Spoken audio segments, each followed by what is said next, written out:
Welcome to లాలన. ఈరోజు మనం interesting విషయం తెలుసుకుందాం. పాల భద్రత చట్టం గురించి, ల్యాండ్ మార్క్ కేసు గురించి ఈ వీడియోలో మనం తెలుసుకుందాం. 1961 ఫిబ్రవరి 27న Supreme Court MV Joshi versus MU Simpi కేసులో కీలక తీర్పు ఇచ్చింది. ఈ కేసు ప్రధానంగా పాల భద్రతా చట్టం 1954 కింద వెన్న యొక్క నిర్వచనంపై దృష్టి పెట్టింది. కేసు నేపథ్యాన్ని మనం పరిశీలిస్తే ఎంవి జోషి అనే ఒక వెన్న వ్యాపారి నుండి ఫుడ్ ఇన్స్పెక్టర్ వెన్నను స్వాధీనం చేసుకున్నారు. పరిశీలనలో ఆ వెన్నలో 18.32 విదేశీ కొవ్వు, 19.57 తేమ మరియు 64.67 పాల కొవ్వు ఉన్నట్లు గుర్తించారు. ఇది పాల భద్రతా చట్టం నియమాలు 1955లోని నియమాలకు అనుగుణంగా లేదు.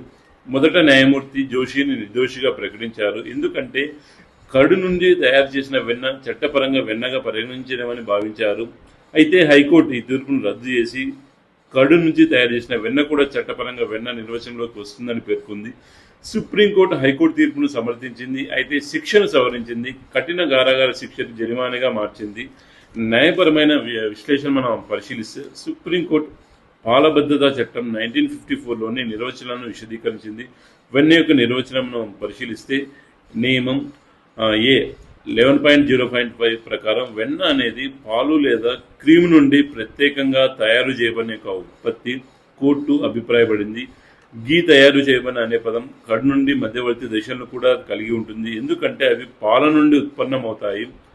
శుద్ధత ప్రమాణాలను పరిశీలిస్తే చట్టం ప్రకారం ఒక ఆహార పదార్థం నిర్దేశిత ప్రమాణాలకు తక్కువగా ఉంటే అది మిశ్రమంగా పరిగణించబడుతుంది మరియు తయారీ విధానం అనేది కూడా సంబంధం లేదు. ఈ తీర్పు ద్వారా సుప్రీంకోర్టు ఆహార భద్రతా ప్రమాణాలను ఖచ్చితంగా పాటించవలసిన అవసరాన్ని తెలియజెప్పింది.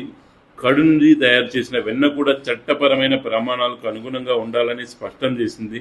తద్వారా వినియోగదారుల ఆరోగ్యాన్ని రక్షించడం లక్ష్యంగా పెట్టుకుంది.